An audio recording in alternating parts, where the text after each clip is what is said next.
Assalamualaikum warahmatullahi wabarakatuh. Waalaikumsalam warahmatullahi wabarakatuh. Halo semuanya, welcome to our podcast 2 Talks with Osman Ba. Oke, sebelumnya kenalin, nama aku Safi Fitriani dari kelas 11A. Dan sama dengan podcast sebelumnya, di sini aku akan menemani teman-teman semuanya di podcast hari ini dari pagi hingga selesai nanti. Namun sebelum kita menuju ke acara inti, karena kita masih berada di bulan Syawal, alangkah baiknya nih untuk kita saling memaafkan. Maka dari itu, dari lubuk hati saya yang paling dalam, saya mengucapkan minal aizin wal faizin, mohon maaf lahir dan batin. Oke, teman-teman. Semoga teman-teman di luar sana juga diberikan kesehatan, kebahagiaan, dan juga semangat yang luar biasa. Khususnya nih, buat adik-adik yang saat ini sedang menduduki bangku kelas 9 SMP, yuk mulai mempersiapkan diri untuk menghadapi PPDB. Karena di episode kali ini kita akan membahas tema yang tentunya nih sangat-sangat relevan untuk adik-adik semuanya, yakni tanya jawab seputar PPDB. Oke, dan di podcast kali ini juga kita tentunya nih mengundang narasumber yang sangat luar biasa dan tentunya nih juga cukup populer di kalangan siswa-siswi SMA Negeri 1 Bayat dan di lingkungan SMA Negeri 1 Bayat. Oke, tanpa lama-lama lagi, langsung saja kita sambut narasumber kita. Selamat datang untuk Bapak Dipo Yono dan juga Ibu Yana Widyastuti. Terima kasih. Terima kasih. Gimana nih Pak, Bu kabarnya? Luar biasa. Alhamdulillah. Bapak Dipo sendiri? Luar biasa, ngabis-ngabisin snack lebaran. Sama, saya juga seperti itu. Alhamdulillahirrahmanirrahim. Senang sekali nih teman-teman mendengar kabar baik dari Bapak Dipo Yono dan juga Ibu Yohana Widyastuti. Semoga nih kabar baik, sehat dan juga semangatnya selalu menular ke kita semua. Oke, sebelum kita lanjut ke sesi tanya jawab, saya ingin mengucapkan terima kasih banyak nih kepada Bapak Dipo dan juga Ibu Yohana karena sudah bersedia nih untuk menjadi narasumber kita di podcast hari ini.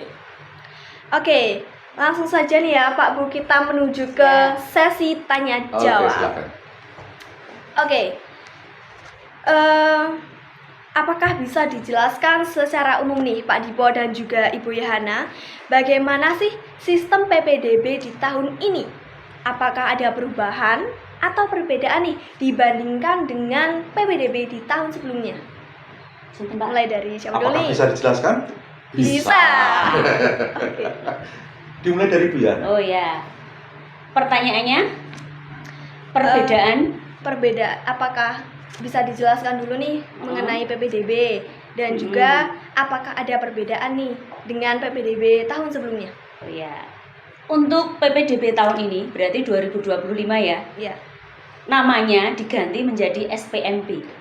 Oh, SPMB. PPDB Diganti diganti menjadi SPMB. Baru nama sudah berubah. Itu satu. Terus nanti yang kedua, nanti pakai ada kemarin kan ada sistem zonasi. Sekarang diganti sistem domisili. Kalau prestasi sama, afirmasi sama, perpindahan orang tua sama. Jadi masih sama-sama menggunakan 4 sistem penerimaannya. Yang berbeda prosentasinya. Untuk yang domisili, kalau kemarin yang zonasi itu 50%, kalau yang sekarang ini minimal cuma 30%. Minimal ya, minimal. Berarti bisa lebih dari itu. Iya. Terus untuk yang prestasi kemarin itu 20%, tahun kemarin 20%, tahun ini minimal 30%. Minimal ya. Terus yang afirmasi tahun kemarin itu minimal 20%, sekarang minimal 30%. Terus yang keempat itu ada jalur perpindahan orang tua.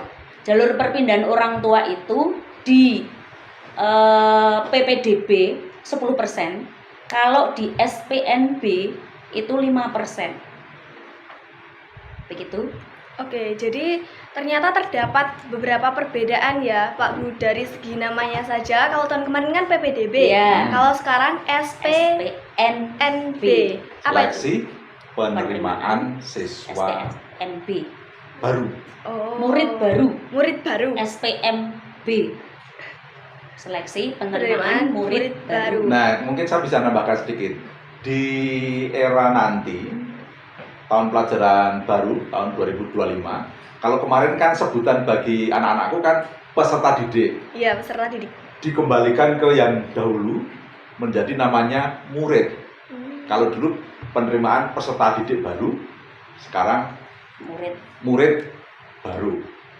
Nah, ini dampak dari perubahan sistem pemerintahan atau apa namanya ya, ganti menteri, ganti istilah atau apa, atau punya tendensi filosofi tersendiri, kami tidak begitu memahami maksudnya.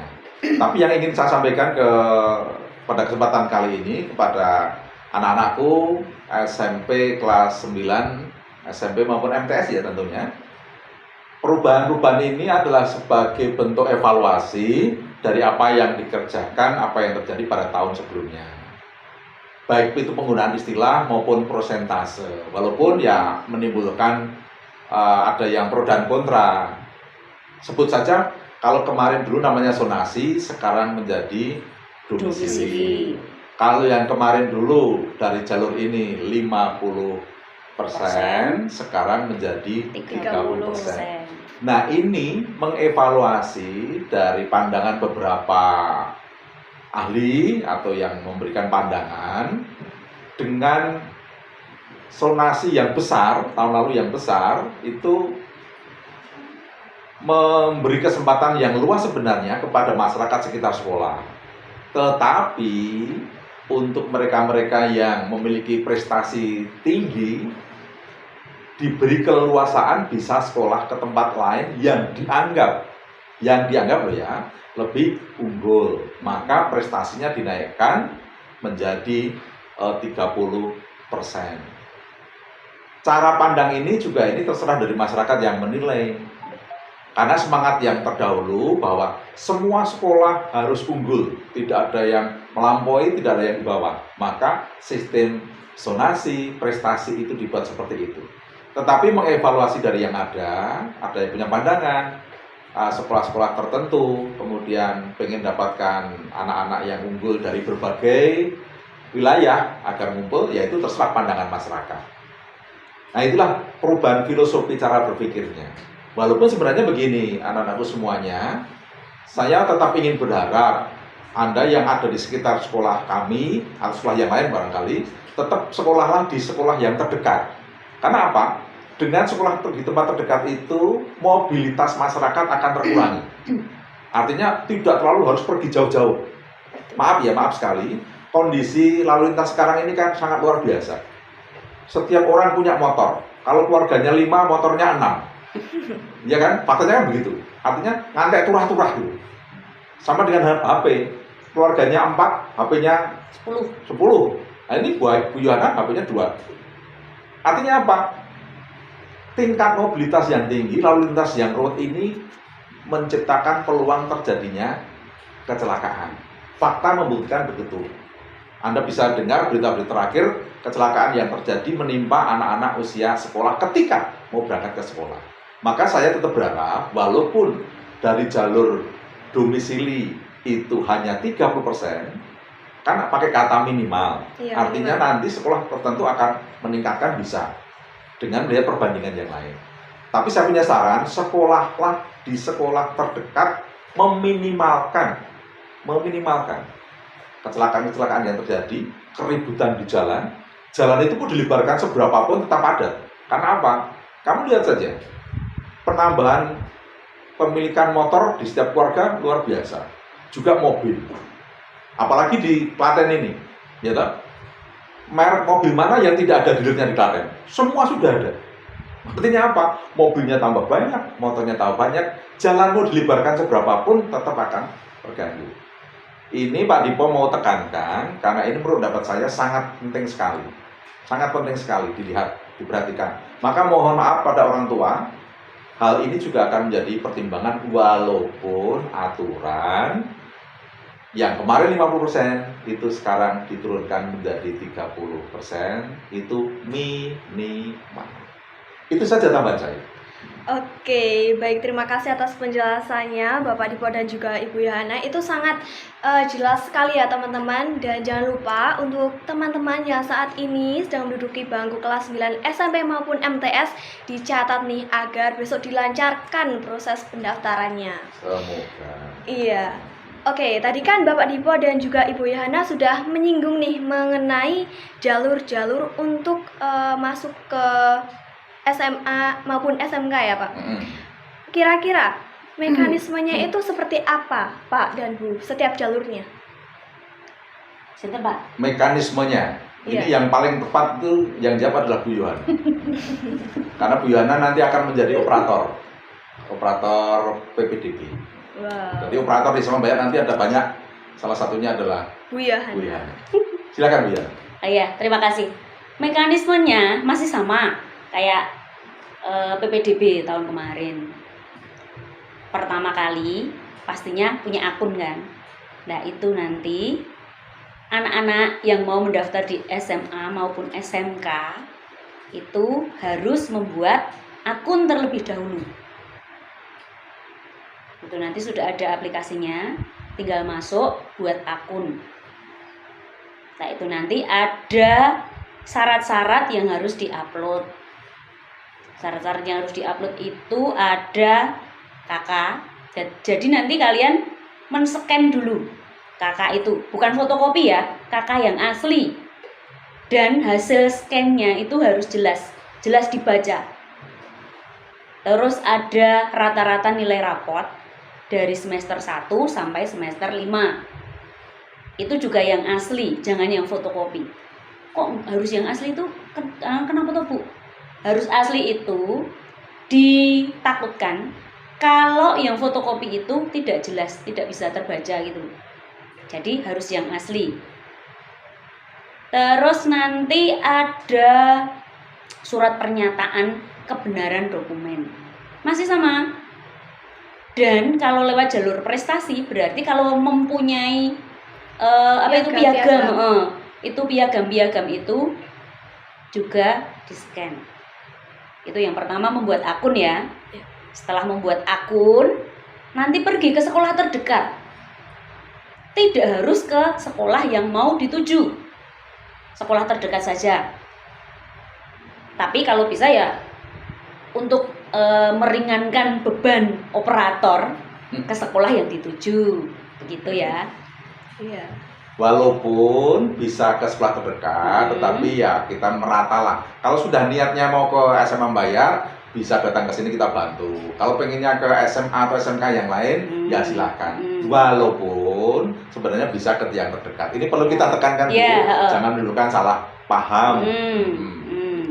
Jangan-jangan nanti misalkan mau daftar ke sekolah A, verifikasi di sekolah B. Lah nanti itu terus tidak terima minta dibatalkan. Kan yang yang repot kan operator, sudah memverifikasi terus sudah membatalkan. Yang sulit itu, yang lama itu yang membatalkan akun itu. Ya, perlu dicatat ya nanti adik-adik ya. Itu. Terus waktu membuat akun, jangan sampai ada kesalahan ketika menentukan titik koordinat rumahnya. Masalahnya kemarin yang membuat akun dari SMK itu yang mau ke SMA itu banyak sekali titik koordinat yang mencelat. Maksudnya mencelat gimana? Maksudnya mencelat harusnya rumahnya di sini, tapi mencelat sampai di luar Jawa, sampai di tengah lautan gitu loh. Ada yang kemarin tuh dari Samudra Pasifik. Jauh sekali. Namanya anak Samudra Pasifik sekolah ke sini. Nah, ada padahal yang sampai rumahnya ke Laos. rumahnya padahal cuma dekat. Kan kasihan toh itu. Kalau mau lewat jalur domisili itu. Terus kalau sudah verifikasi akun biasanya nanti terus aktivasi bisa dilakukan sendiri. Setelah aktivasi akun, terus mendaftar. Mendaftar itu bisa dilakukan sendiri atau kalau kesulitan ke sekolah yang dituju. Sekolah yang dituju mana? Nah itu, silahkan datang ke sekolah yang dituju. Kalau sudah mendaftar berarti tinggal menunggu pengumuman. Pengumuman nanti biasanya di website itu ada, atau kalau di sekolah-sekolah itu biasanya juga ada, diprintkan. Begitu, itu mekanismenya pendaftaran. Oke, jadi teman-teman ini juga perlu dijadikan perhatian ya Bu ya, agar nantinya tidak salah seperti itu. Nah, tadi kan kita sudah mengetahui nih Bu Yohana mengenai alur pendaftarannya. Nah, tentu calon siswa dan juga orang tua ingin mengetahui nih lebih jelas bagaimana alur pendaftaran ini tuh juga berjalan. Apakah ada kendala yang sering terjadi nih ketika siswa-siswi itu mendaftar gitu? Kendalanya itu biasanya itu loh Mbak, kakak itu kalau yang sekarang itu kakaknya itu harus, kalau yang lewat jalur domisili, kepala keluarga di kakak harus sama dengan yang di ijazah, harus sama dengan yang ada di akte, harus sama. Dan kakak itu umurnya minimal apa maksimal ya Pak? Minimal 1 tahun. Itu biasanya itu. Ada minimalnya ya? Biasanya yang paling bermasalah itu di kakak. Itu sih, cuma itu. Coba kami nambahkan ya. Domisili ditentukan oleh kakak. Saya mengulang dari Bu Yana, yang tercantum di kakak, nama orang tua, itu harus sama yang tercantum di rapot maupun di ijazah. Akte. Jadi kalau bapaknya Pak Dipo, Aktenya juga. aktanya Pak Dipo. Jadi nggak ada nebeng ke tempatnya nenek, kakek, bule, pakle, om, tante, nggak ada.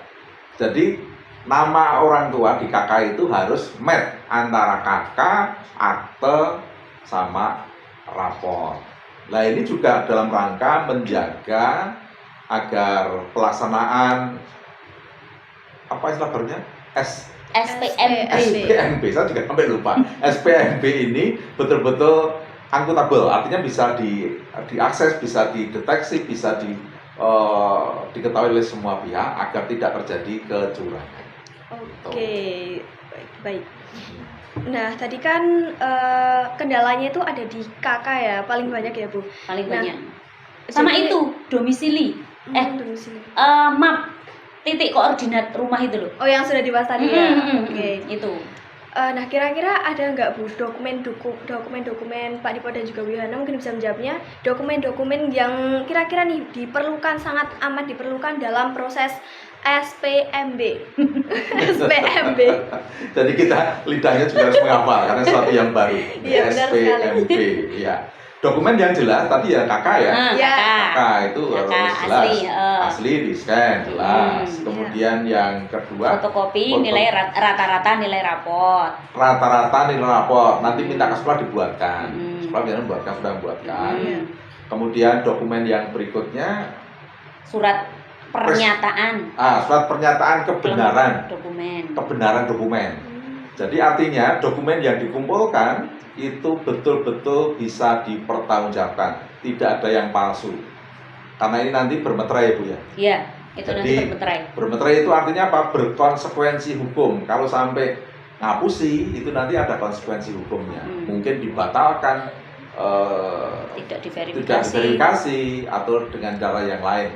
Artinya pokoknya dokumen itu harus betul-betul asli, milik sendiri, dan dinyatakan dengan surat pernyataan yang bermeterai. Berarti gitu. Nanti ada materainya segala. Jadi ada meterai, ada untuk surat pernyataan kebenaran dokumen, kemudian ada KK, ada rata-rata nilai raport. Yang jalur prestasi Pak? Yang jalur prestasi ditambahkan dengan sertifikat atau piagam, dan nanti ada nilai-nilainya sendiri yang tingkat provinsi apa, ada nilai sendiri. Iya. Oke. Jadi itu. Kalau untuk jalur afirmasi mungkin berbeda atau sama? Kalau jalur afirmasi sama. Oh, sama. Sama, oh. Kalau jalur afirmasi itu biasanya yang di sistem itu sudah terkunci. Oh, anak ini terdaftar di dinas sosial. Oke. Otomatis itu nanti di sistemnya itu sudah terkunci. Jadi kita tidak bisa ngawah. Karena begini Mbak, sistem aplikasi yang digunakan untuk pendaftaran ini terkoneksi dengan Dukcapil tentang kependudukan, kebenaran KK, domisili dan sebagainya. Kalau nanti membuat dokumen palsu pasti akan terdeteksi. Kemudian sistem kita ini juga terkoneksi dengan dinas sosial. Siapa-siapa saja yang sudah masuk ke dalam daftar dinas sosial. Jadi kalau tidak terdaftar, Anda mau daftar pakai jalur afirmasi, ya tentu saja tertolak, tidak bisa. Jadi sistemnya itu terkonek kemana-mana. Juga terkonek ke ombudsman. Ombudsman yang akan mengawasi apabila terjadi penyimpangan. Jadi dalam hal ini nggak main-main. Jadi data itu betul-betul terkoneksi dengan baik dengan Dukcapil tentang kebenaran keaslian KK, domisili dan seterusnya. Kemudian terkoneksi dengan dinas sosial berkaitan dengan afirmasi. Kemudian juga terkoneksi dengan ombudsman yang mengawasi betul-betul penyelenggaraan ini transparan, akuntabel begitu. Oke, jadi teman-teman ini juga perlu dicatat ya, karena ini merupakan poin penting yang harus teman-teman bawa ya jika ingin melakukan SPMB. Tadi itu meliputi ada scan KK asli, fotokopi nilai rapot ya Pak Bu ya. Kemudian juga bukan fotokopi. Rata-rata. Oh, rata-rata nilai rapot itu nanti dibuatkan sekolah. Biasanya sekolah yang membuatkan. Dari SMP atau MTS-nya masing-masing. Kemudian juga ada surat kebenaran dokumen. Nah, untuk jalur prestasi untuk tadi menambahkan piagam atau sertifikat ya. Oke, poin penting sekali.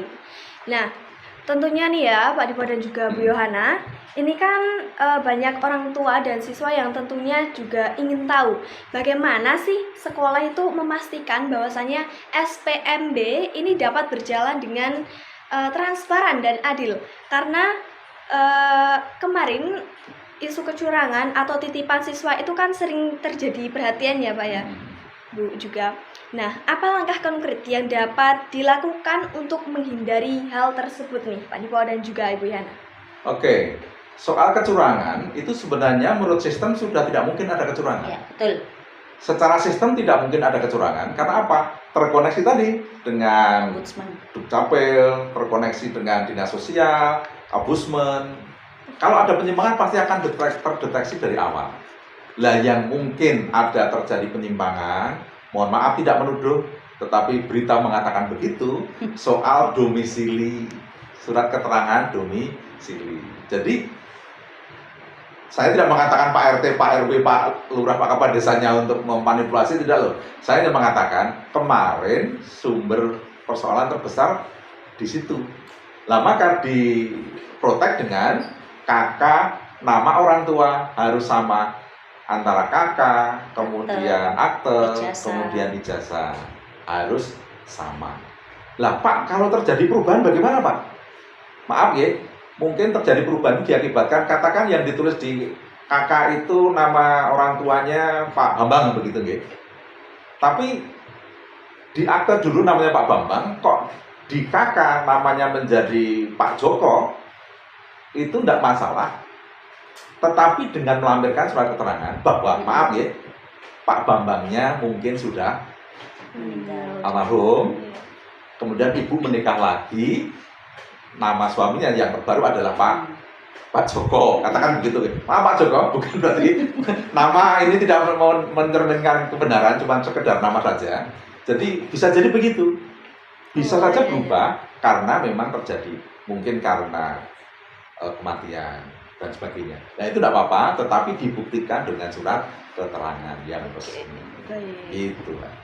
Jadi secara umum saya pikir kecurangan transparan ya. Transparan sekali.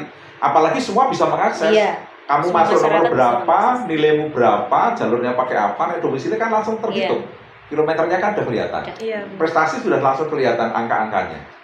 Jadi secara sistem tidak mungkin terjadi kecurangan.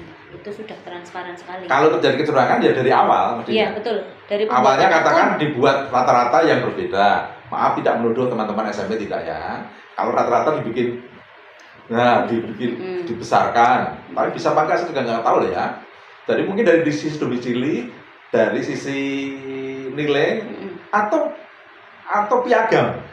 Nah, pakai piagamnya orang lain yang direkayasa, kita tidak tahu. Tapi memungkinkan di teknologi, jalur prestasi itu memungkinkan jalur prestasi, sebenarnya. ya. Itu. Oke, jadi itu tadi ya Pak kurang lebihnya. Tapi sebenarnya sudah sangat transparan. Iya. Oke, karena Dan akuntabel artinya bisa diakses oleh semua orang secara Oke. terbuka. Oke, dan di sini teman-teman saya juga memiliki pertanyaan khusus nih untuk Bapak Dipo Yuwono. Woi, Karena selaku guru BK nih ya. Oke, bagaimana cara Bapak Dipo untuk menangani siswa nih yang sering mengalami stres atau kecemasan saat proses SPMB? bagaimana untuk menangani siswa yang mengalami kecemasan atau stres tentang SPMB? Nah, kita cari dulu sumbernya. Kita bisa mengatasi masalah ketika tahu sumbernya. Orang yang stres dicari stresornya, penyebab stresnya apa? Biasanya maaf, itu antara keinginan anak dengan orang tua tidak match. Orang tua masih punya mindset, ya. Sekolah tertentu dianggap lebih high, lebih hebat, lebih unggul. Sementara sekolah yang lain dianggap lebih bawah. Sehingga apa? Maaf ya, orang tua kadang-kadang punya ambisi, anakku akan saya masukkan sekolah yang saya anggap unggul karena di sana akan membanggakan. Gue cerita tangga nih menarik loh, Mbak. Iya. Wah, anakku sekolahnya kono mergo. Wah, ini anakku sekolahnya situ gitu. Wah, sekolah Apa yang bisa apa yang dibanggakan? dibanggakan dari sekolah itu. Lah, biasanya antara keinginan orang tua dengan anak berbeda. Orang tua lebih bicara soal gengsi, tapi anak lebih bicara soal realita. Nah, gitu ya. Mohon maaf orang-orang tua. Orang tua bicara gengsi, anak bicara realita. Lah, realitanya ada di mana? Realitanya, oh nilaiku seperti ini.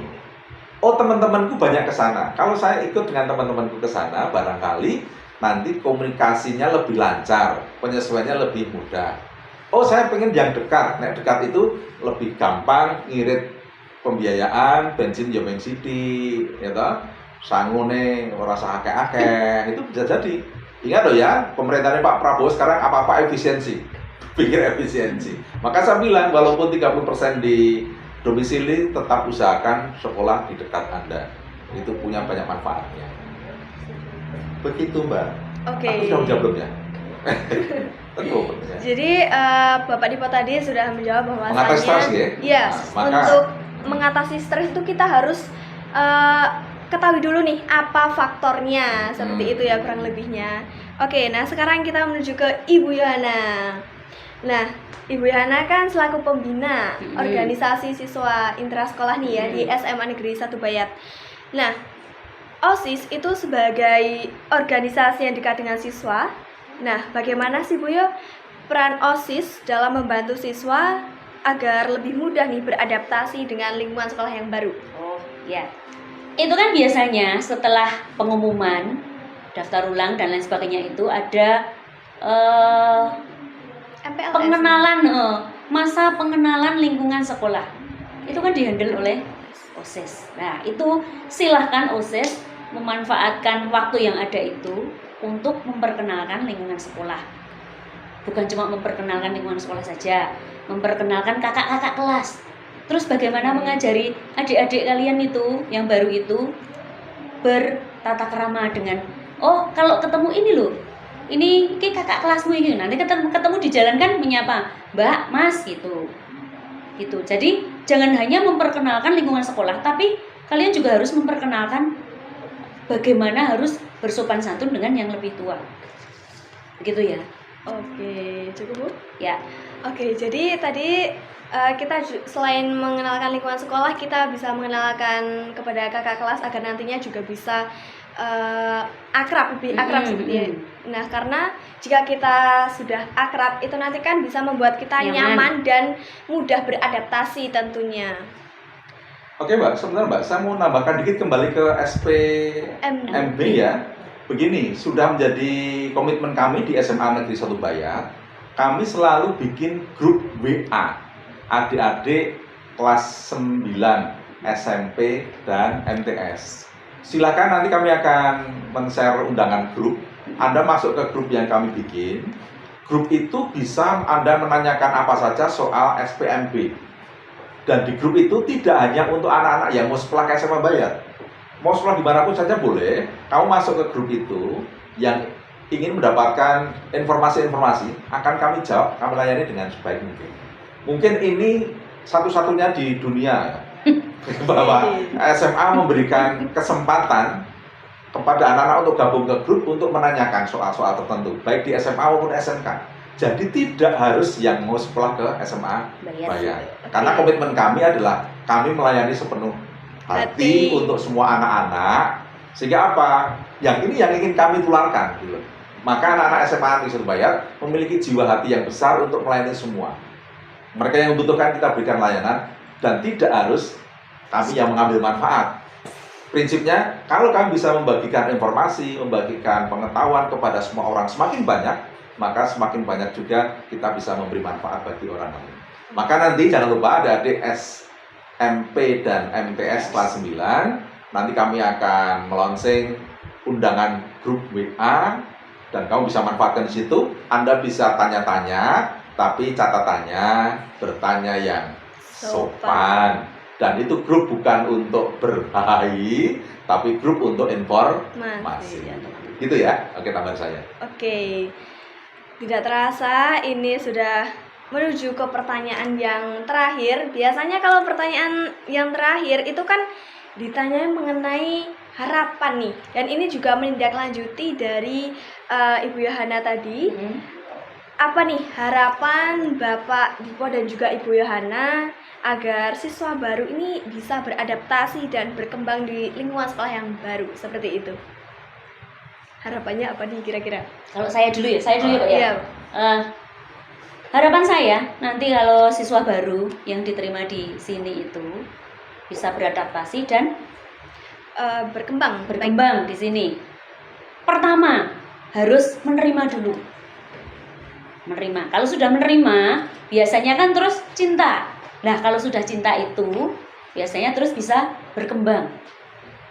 Begitu kalau Pak Dipo. Oke. Maaf pada adik-adik semuanya dan juga mungkin orang tua yang menyaksikan podcast kita kali ini.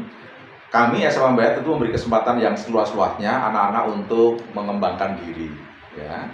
Begitu masuk, nanti di masa pengenalan lingkungan sekolah, nanti akan ada teman-teman dari unit-unit kegiatan. Dari DA, dari OSIS, dari ROHIS, PMR, ekstra-ekstra yang lain, nanti akan memberikan sosialisasi. Kalau adik-adik tertarik dengan bidang-bidang yang ditawarkan, boleh bergabung. Silakan dipilih. Karena apa? Karena di SMA Bayat itu memberi kesempatan kepada adik-adik seluas-luasnya sesuai dengan talenta yang dimiliki. Jangan lupa, di SMA Bayat juga memberikan kesempatan untuk anak-anak berkembang di bidang kewirausahaan. Maka menjadi branding sekolah kami, sekolah kita, bahwa SMA Bayat itu di samping mempost tentang kemampuan akademis, juga membangun mindset menjadi seorang wirausahawan. Karena apa? Bangsa Indonesia ini kedepannya akan semakin maju ketika tercipta banyak wirausahaan. Maka membangun jiwa wirausaha itu harus kita mulai dari usia SMA. Maka tepat sekali kalau SMA Bayat membranding sebagai sekolah kewirausahaan. Di samping mengembangkan akademik, juga mengembangkan jiwa-jiwa wirausaha. Sekolah double track ya Pak? Sekolah double track. Ya, istilah kerennya. Ya akademisnya, ya kewirausahaannya. Oke. Semoga harapan-harapan yang sudah diutarakan oleh Bapak Dipo dan juga Ibu Yohana ini dapat menjadi kenyataan dan tentunya juga menjadi perhatian untuk siswa-siswi kelas 9 SMP maupun MTS saat ini. Baik, itu tadi perbincangan kami mengenai PPDB atau yang saat ini sudah diubah menjadi SPMB bersama para narasumber yang luar biasa. Oke, tidak terasa kita sudah berada di penghujung acara. Terima kasih saya ucapkan kepada narasumber hebat kita, Bapak Dipoyono dan juga Ibu Terima kasih, Sama-sama. karena sudah bersedia menjadi narasumber di podcast hari ini.